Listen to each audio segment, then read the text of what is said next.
and welcome to EconVersations. I'm your host, Dan Sutter with the Johnson Center for Political Economy here at Troy University. Our state schools have suffered a significant budget tightening over the last several years, with teachers getting only one raise since 2007. Yet, despite this budget tightening, Alabama schools have been slow to embrace a technique that's been used in other states to help save millions of dollars for education, and that is the privatization of some auxiliary school services that schools need to have to help supply to operate their schools, and yet aren't the fundamental teaching responsibilities. The Johnson Center has just released a new study taking a look at the potential for such contracting out to save money for Alabama. And here to talk about the study tonight are the authors of this study, Dr. Dan Smith and Robin Hicks, who's a graduate student here at the Johnson Center. Rob, welcome to the show, and Dan, welcome back to the show. It's great to be with you, Dan. So let's start with our study. You talk a little bit about what you were doing in this study. Yeah, so by turning non-educational services such as food, operations, and transportation services over to private companies, Alabama school districts could potentially save millions of dollars that could be funneled back into the classroom for educational purposes. School administrators can also improve the quality of education by focusing more of their time on the educational needs of their students and less time micromanaging non-educational services and programs. Unfortunately, many Alabama school districts are making budget cuts that adversely impact educational quality, such as slashing library and classroom supply budgets. But by contracting out for non-educational services, they can make cuts that don't adversely impact educational quality, improve service quality, and allow more savings to go to more dollars earmarked for education to end up in the classroom. So it sounds like a winning proposition here. And just before we get any further, I think we want to mention that this is part of the Johnson Center's Improving Lives in Alabama series of papers, right? Yeah, so Improving Lives in Alabama, A Vision for Economic Freedom and Prosperity is a comprehensive policy book looking at a range of important policy issues facing Alabama. And in those chapters, we provide both short-term policy reforms as well as long-term policy goals just to improve economic growth and opportunity for generations to come in Alabama. So, Rob, we hinted at this earlier, but what exactly do we mean by these services that schools might be able to contract for? Well, the privatization of school services, I believe, has gotten a bad rap. Many people think of it as outsourcing the education part of school services, but our study here looks at outsourcing or out-contracting different types of school services, such as food services, maintenance and operations, and transportation. What that basically means is that other companies outside of the education providers will take care of those services for the students. So we're not talking about here by shutting down our public schools or turning all the education over to not at private all. schools. What we're talking about is taking this money that the schools will save by contracting out these services and putting it back into the classrooms where the money belongs. And the economists at the Johnson Center, I think in general, are very excited about the idea of privatization as a way of saving money. So tell us a little bit about how these services are currently provided by Alabama school districts and what sort of like the appeal of privatization might be. Well, the major appeal for privatization is, one, cost cutting and savings that can be transferred back into the classrooms, and satisfaction. Our survey has showed that some of the schools have reported more satisfaction as well as more savings. But as far as what was provided in terms of transportation, food services, and maintenance, we looked at how can I say this? So just as private companies contract out with like a lawn maintenance company for mowing their lawn, or as an individual contracts out with a professional plumber, school districts can take advantage of the expertise and cost savings available from a dedicated service provider that can provide these services to schools. Administrators don't have any special passion or talent or maybe even interest in managing cafeterias. Asking someone that doesn't know how to contract, someone dedicated to improving educational outcomes to manage and juggle cafeteria guidelines and transportation schedules is a lot like asking someone that doesn't know a punt from a pass to coach football. So, And so this actually sounds like, and I think it is formally the same kind of problem that many businesses would face. Like, what do you want to produce using your own employees versus what do you want to purchase on the market? And so it's an issue that's arisen in economics for actually decades, right? And this study sheds some light into that. It sheds light on how schools can be more efficient at being a place of learning instead of being somewhere where a child has to pay to use the bus, has to pay for a school lunch, or even has to pay some sort of out-of-pocket cost to maintain their facilities. Privatization allows the school to focus on the students' needs as opposed to what a building needs or what the bus system needs. And school districts already have experience in this. Many school districts already contract out for substitute teachers, physical therapists, nurses, accounting services. School districts already have some experience in this. They just have, so far in Alabama, have not taken advantage of expanding out to the major services such as food operations and maintenance and transportation services. And of course, they don't try to produce their own computers; they buy them on the market. So this is, in essence, the same kind of issue that administrators are already doing. We're just talking about, well, maybe redrawing the lines here of what the schools should be doing versus what they can be hiring for, right? Yeah, and that can mean millions of more dollars back in the classroom for Alabama school children. So just before we get into some of the details of what you found in Alabama, how is it that by contracting, you're ending up using the market to sort of save costs here relative to what you'd be able to do yourself? So how is it that businesses, when they face this decision between versus buying or something or making it themselves, or our school districts here, when they maybe decide to contract with somebody to run their cafeteria, how is it that when they use the market and the contracting here that they're able to better control costs? Well, by going to the market, they'll have many different choices. So they can pick and choose the provider that they would want to go with. If they want to choose quality over cost or cost over quality, the school system can select their best fit by going to the market. And competition really helps with that. And it allows schools to see what types of services that they can get for their dollar. And it can make their dollar go further. And you're also requiring the superintendents, the people running the schools, to know an awful lot less about the details of these different services, right? More or less, but when you go into the market, there is a wealth of information. Say, for instance, I have to take my car and get an oil change. I will go and compare different places that offer the service and select the best one. And superintendents can do the same thing when they look at food service providers, bus transportation, and even operations and maintenance.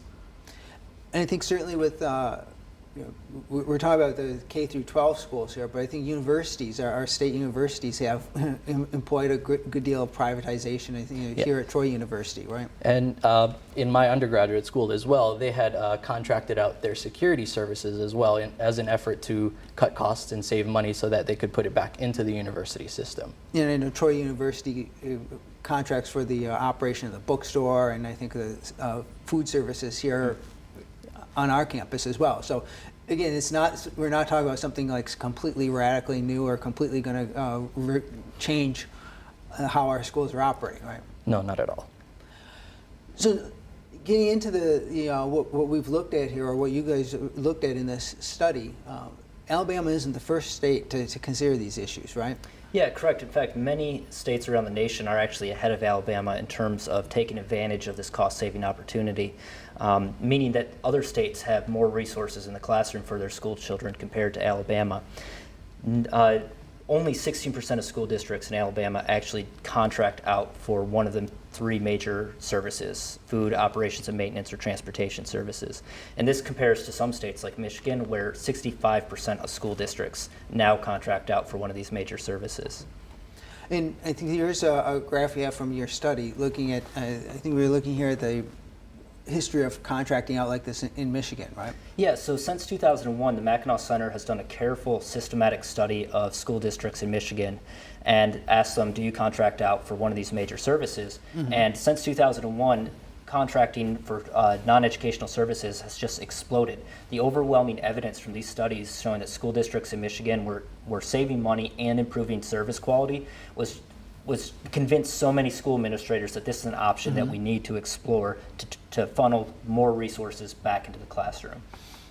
And after they contract out, in some sense, school administrators often can probably find this quite attractive to them because they don't have to worry about some of these services. Yeah, you wouldn't believe the number of stories I heard when I was doing the 2007 Mackinac Center survey of the administrators that were just relieved to have it out of their hands. Some districts even indicated that even though it was a neutral, they didn't get savings from contracting out, they still had a high satisfaction with the contracting experience just because they got it out of their hands.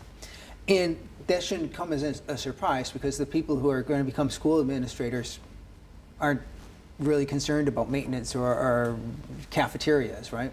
Yeah, contracting out for non-educational services just means that school administrators can do more of what they love and have a passion about, educating children.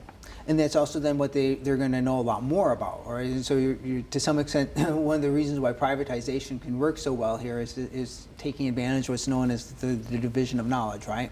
Yeah, absolutely.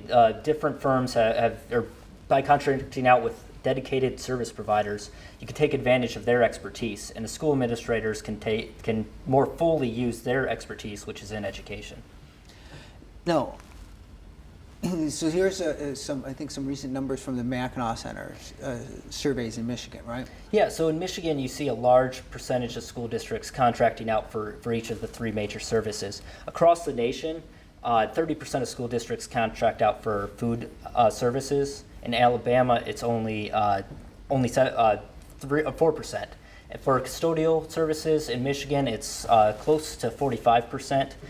Across the nation, it's 17.7%. In Alabama, it's only 11%. Then for transportation, in Michigan, it's over 20% of school districts contract out for transportation. Across the nation, it is for transportation, 17.7 across the nation, and it's only 3% in Alabama. And as food was 13.2% across the nation, and only 4% for Alabama. But the important numbers, the important point the numbers show is that we're not really taking advantage of this very well. Yeah, correctly. We are severely lagging behind the rest of the nation, and especially some key states that have explored this option, found it beneficial, found that they could get more resources in the classroom, and we could learn a lesson from them and start adopting that approach in Alabama. And even though since especially 2007, the school district budgets here in the state have been under a lot of pressure, this still hasn't not been to date an option we've pursued very much. Yeah, and as I mentioned, it's unfortunate that we're making budget cuts that are adversely impacting educational quality. So administrators should be thrilled to have this option on the table, to be able to explore alternative options that can provide savings that can be put back in the classroom without affecting educational quality. In Alabama, I know recently the Hoover School District outside of Birmingham and the Troy School District some years ago actually stopped offering any bus service altogether, right? And so if there are savings to be had from transportation, say contracting out transportation, that should be an option that I would hope we could address here in Alabama. Yeah, a study on school service transportation contracting in Indiana found that on average, districts contracting out for transportation services saved 12%. A 12% savings across the board in Alabama for just transportation would amount to $40 million annually that is going to be put back into the classroom. Or to help sustain the school's bus service altogether, as opposed to having to cancel that. Absolutely. Now, you mentioned that it was an Indiana study. I mean, certainly privatization of government services isn't a new thing. So economists have had an opportunity over the years to conduct a lot of studies on this. And so what have these studies found, not just for school services, but overall? Yeah, so overall our study finds, so we do a comprehensive survey of a lot of the research done on privatization. And overwhelmingly, privatization works in driving and providing savings to government entities and also improving service quality across the board, whether you're looking at garbage services, rest stops, golf course privatization. Privatization works because you're creating competition in the private sector, and taking advantage of the expertise out there of private providers that specialize in that provision of that service specifically. And so this shouldn't come as a shock here that we're able to, we should be able to save some money. Yeah. No, not at all. It shouldn't be a shock that there are steps the education system can take to save money. For instance, we do it every day when we go shopping. We look at the different options that are out there for, say, food, gasoline services, car services, you name it. We do this every day. We take advantage of the knowledge that is out there in the market, and it helps us to make better choices, and it helps us to save a little money too in the long run. And again, since other states have experience with exactly privatizing some of these same services, Alabama wouldn't have to start from scratch. No. There's a lot of literature out there that Alabama can rely on. The Mackinac Center's study, that is just one example that Alabama can look at to create a springboard, to create a game plan for them to use in their education system so that they can realize more savings. Now, you mentioned some of the savings in percentage terms of how much in Indiana they managed to find to save by privatizing transportation.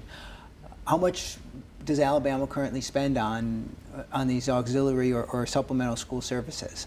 Yeah, so just looking at food, maintenance and operations transportation services, Alabama school districts currently spend $1.4 billion annually. That's about 20% of the educational budget, and that amounts to about $2,000 per pupil just on these services. So even a small percentage of savings could translate into millions of dollars being put back into the classroom. That seems pretty shocking. It's that much. That's 20%. 20% of every dollar that we're spending on education is going for these services, right? Absolutely. We're in some terms sacrificing educational quality to provide these services in-house at a higher cost. By contracting with for these non-educational services, we can significantly increase the quality, get savings, and improve educational quality in the long term with those savings. So tell us a little bit about the survey that you did of Alabama school districts on this particular point.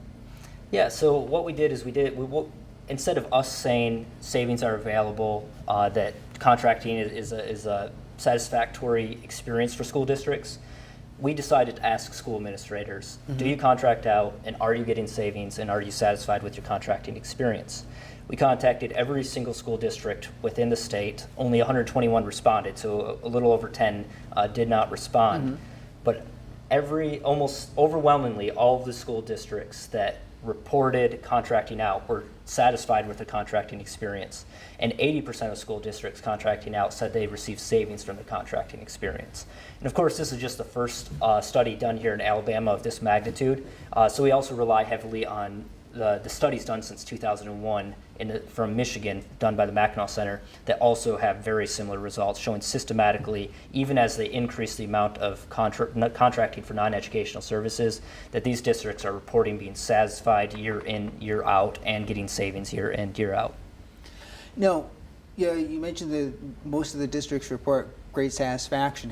Did you encounter any districts here in Alabama that had terrible problems, where terrible problems arose when they contracted out? During this survey, I did not encounter any of those stories, but certainly we've heard some stories with either bad contracts or just bad service providers. And certainly you hear those anecdotal stories, and that's why we wanted to do this comprehensive survey that looks at all of the evidence, both in Michigan and in Alabama. And across the board, the evidence is just crystal clear that contracting works and is an important avenue that can save a lot of money for Alabama school districts. You mentioned the possibility that you do sometimes have a contract with a provider who doesn't do a very good job, but since you're in the contracting process, I mean, we all probably taken our cars to someplace to get an oil change and we weren't happy with the service. So with the contracting process in this fashion, I mean, you're not really stuck with that poor service, right? No, not at all. And being able to go to the market for these services, like we said earlier, the school district can pick and choose who they would want them to provide their transportation, their food services, and even their maintenance services. So it's not like this study is saying that each school district has to make only one choice from a bunch of competitors, they can go and pick and choose who they would want, their best option and their best fit for their school district. So, beyond this, well, I guess one thing you notice is that Alabama's lagging these other states. Did you come up with did your research uncover any sort of reasons as to maybe why we're trailing these other states on this topic?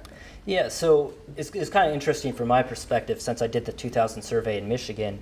In Michigan, the primary barrier was union opposition. Mm-hmm. In Michigan, the non-educational service workers were part of the union. They were they paid dues into the union, increased its political clout, entered its pension system.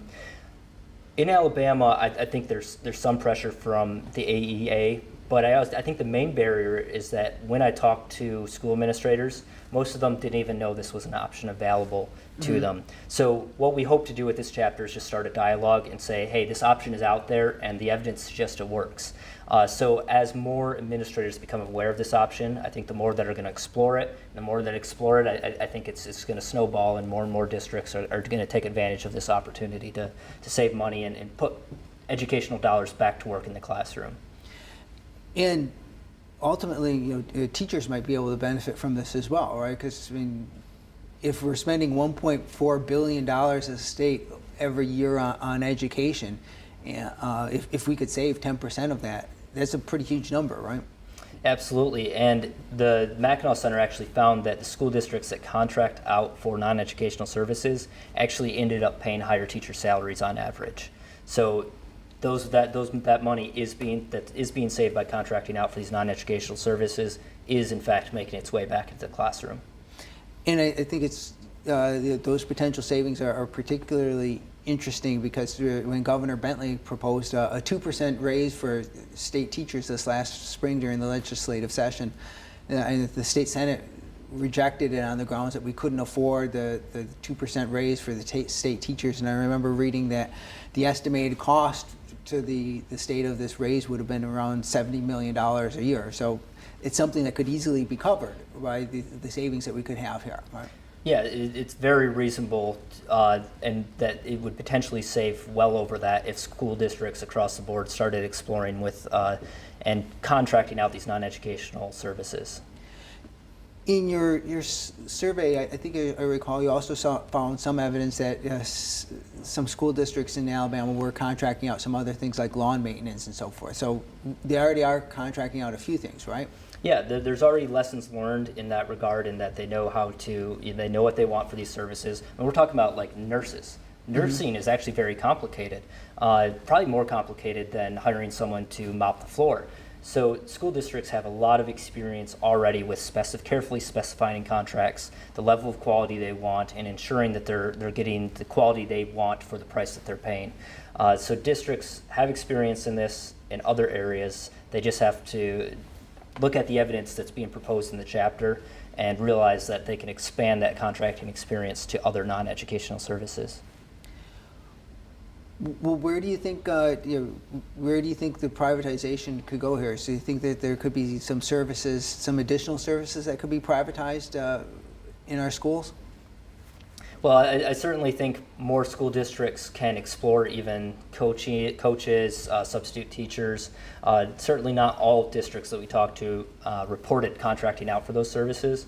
So there's definitely a lot of potential. Most of the potential is in the food operations and maintenance and transportation services, just because they're such a large part of the budget. But even further, if you look at it from a state level, there's a lot of opportunity for contracting out for rest stops in Alabama, privatizing golf courses, and other government services that could readily be provided by the private sector more effectively and efficiently.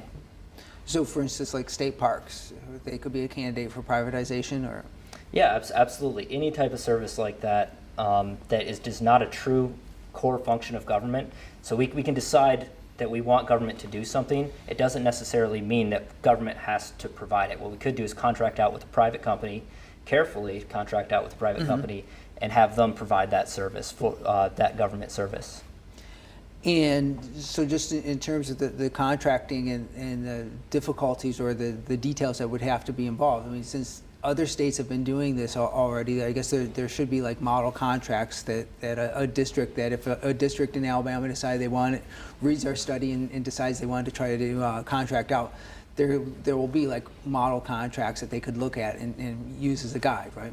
Yeah, one of the advantages to being behind other states and taking and exploring contracting out for non-educational services is that other states like Michigan are so far ahead and have learned a lot of lessons. Mike LaFay at the Mackinac Center for Public Policy has actually written an entire book just on how school districts can go about the contracting experience and make sure that they get the most out of their contracting experience. And that book is readily available online. You can get a PDF of it. So school districts have those types of resources available if they're interested in pursuing contracting out. Well, is there anything further from your study that you'd like to talk about here this evening? Like we mentioned, we hope to just start a dialogue on this issue in Alabama. These are the administrators themselves responding to the survey, reporting that they are getting savings and that they're satisfied with this experience. So the more other districts can take advantage of this, the better off our school children will be, because we can plow those savings back into education. Well, I think we all want to make sure that our schools are as good as they possibly can, and it's certainly costly to have to raise taxes or appropriate more monies to them, but if we can do more with the monies we currently are appropriating for our schools, if more of those dollars actually end up in the classroom, I think that would definitely be a good thing. Yeah, and that's why we decided to include this chapter in this policy book. K-12 education is an important piece of the puzzle for improving economic opportunity and economic freedom going forward in Alabama, and just improving economic growth and making Alabama a more vibrant state. So if we can improve educational quality in ways such as contracting out for non-educational services, that just all the better will be in achieving economic prosperity for all Alabamians for generations to come. Well, our study here, our overall study is on improving lives in Alabama. I think that's definitely a possibility that we have here to improve the lives of Alabamians and particularly our children by making better use of our money. Well, gentlemen, thanks for joining me this evening. And thank you for joining us. Join us again next time for another EconVersations. Clear?